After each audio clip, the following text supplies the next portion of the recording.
Today on All Out Brick, we're going to be continuing the 2005 Titan combination models with the Shadowed one. We're going to build it, review it, and then give out a score. Let's get started.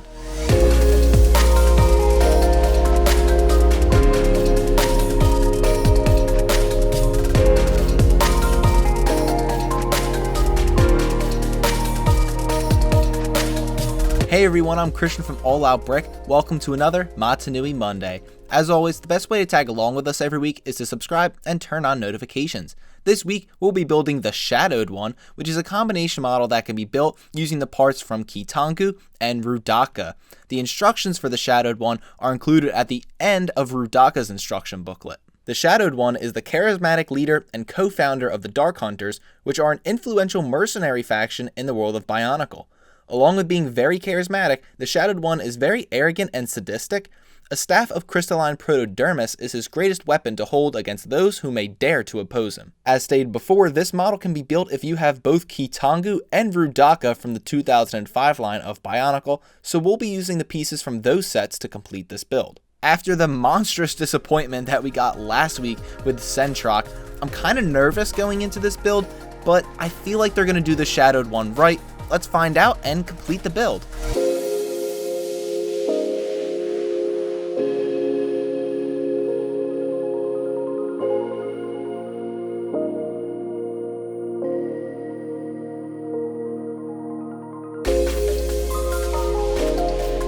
After 33 minutes, I've completed the Shadowed one. First thing I gotta say, impression-wise, like right off the bat, is boy does he fit the bill like perfectly for the leader of the Dark Hunters. He's got a very intimidating look to him, the Shadowed one does, and this is done in a variety of ways. Like, he's definitely not the biggest model, but there's just lots of great things all throughout that make him feel imposing and look very, very intimidating, like I said before. Again, not the biggest model, but you look at the Shadowed one, and I think you just can't help but think to yourself, like, that is a bad man.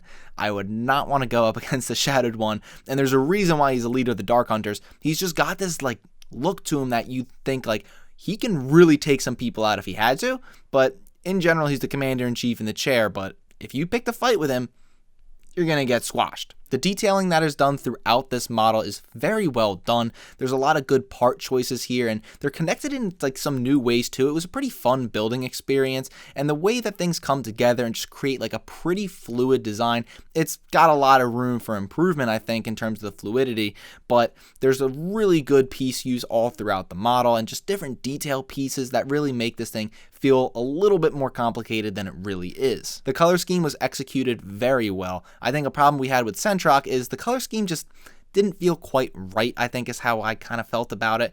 But when you look at the Shadowed one, the black and the silver and then that hint of bright light orange just work really, really well together. I think the designers did a good job of maybe not limiting themselves on the bright light orange, but making sure that it didn't overpower the black and silver. He should be like a relatively like darker tone model, more monochrome, which is kind of what we got here, but then just those flashes of bright light orange don't make it like pop too much. However, it adds some nice contrast throughout the model so that we're not stuck with like a black and silver model like we were with Roodaka. A very clever part of the Shadowed one's design is this third leg that sits in the back of the completed build. And what this is here is it kind of acts like a third tripod leg and adds a ton of stability to the model. It's very sturdy in place. You really can't move the upper half of it. You can move the bottom half a little bit, but it's really not meant to be moved is kind of my takeaway from it. While I was building it, I honestly like looked at like my assembly and I was like, am I building like a tail or something for the Shadowed one? But as soon as it's put into place and then you start to build the other two legs, it makes perfect sense. It adds so much stability to the model, and with 2005, and I guess if you trace back to 2004, those Titan models had those problems too. Those rubberized joints, they really didn't do a great job of holding up those two-legged models most of the time. And so what the Shadowed one has here is really just a guarantee that you're not going to have a whole lot of trouble with the legs just not being able to stand the model up. There are some limitations with the legs that I'll get into shortly, but the choice to add this third one in the back was a really genius move by the designers if you ask me. I don't necessarily have a favorite part of this build, but something that I'd put really high up there is the head design. It's so good. There's so much different detail going on here, and there's a lot more pieces than you probably think there are. Of course, at its core, it kind of looks like Roodaka's head, but there's a lot of extra things added to it. And this, I think, is part of what goes a really long way to giving the Shadowed One this intimidating, like very looming presence look to him. I think when you just see that head design, like that little like crown piece or whatever you want to call it in the back, boy, does it look awesome and strike some fear into some Bionicles, if you ask me.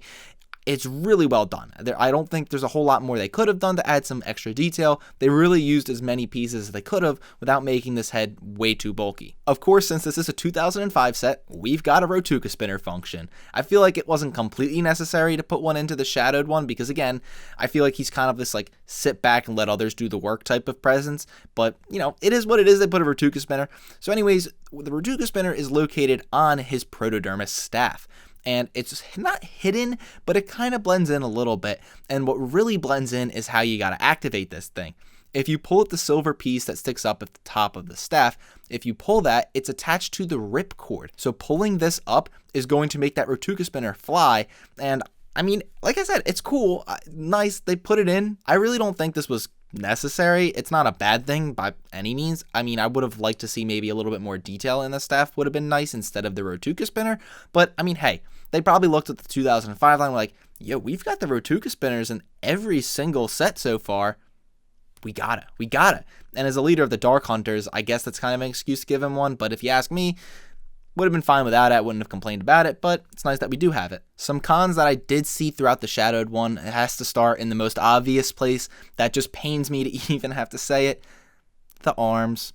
We got really little arms again. I mean, I'll be honest, when I looked at the instructions and I was building the arms, as soon as I saw that single one gray piece, I literally threw my hands in the air and was like, come on.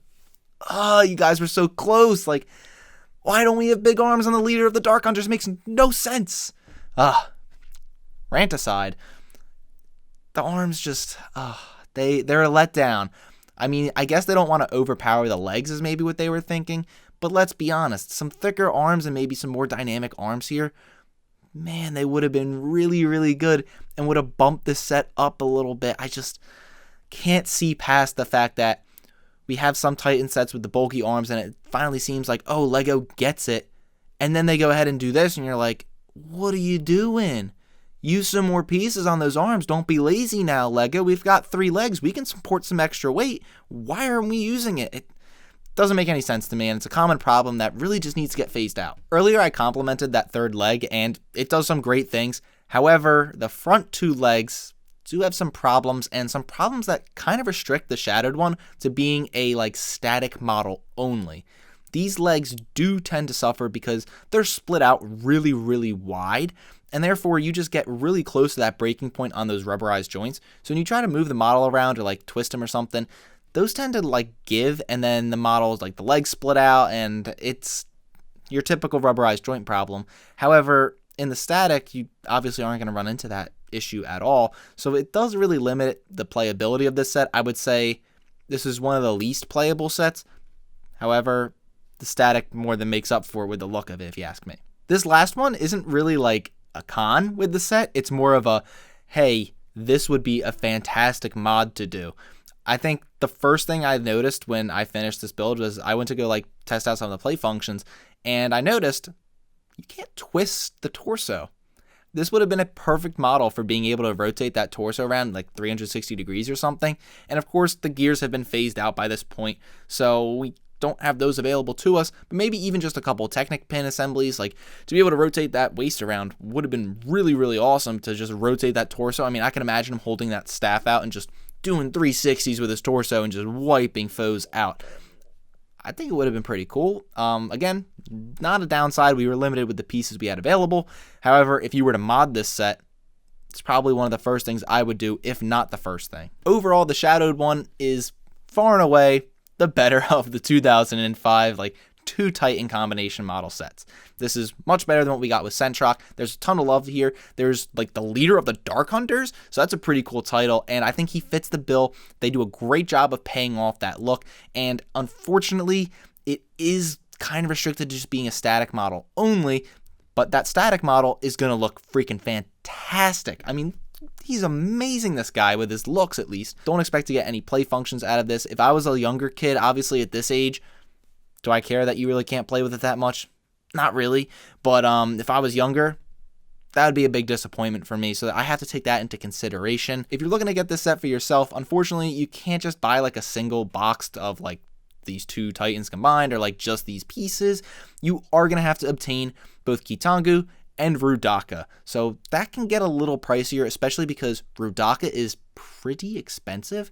So in use condition, this will cost you about $120 right now is what those two combined are looking like. And if you want to get both of them in new condition to build the Shadowed one in like perfect condition, you're going to have to spend like $275 right now, and that's just way too high. There's no reason to spend $275 because, like I said, I'd like you put it in static mode and then you don't run into any problems. So the loose joints aren't that big of a problem as long as you can get it to sit in static mode, because you're not going to get that much playing with it anyways. As for a score, I'm going to give the Shadowed one a 7.6. If there was more playability and a couple different tweaks throughout the model, easily would have been in the high 8 range for me.